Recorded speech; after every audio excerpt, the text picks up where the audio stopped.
ik zie mezelf eigenlijk als een soort ongoing experiment.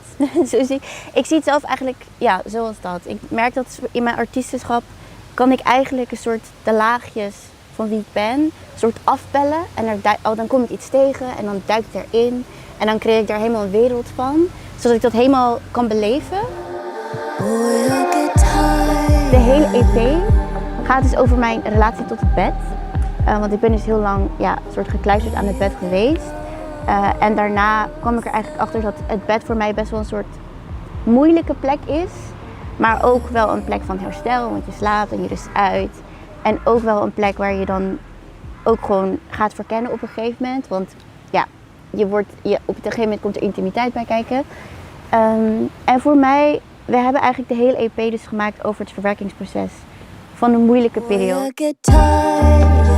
Do you hear me as I scream at the altar in your dreams?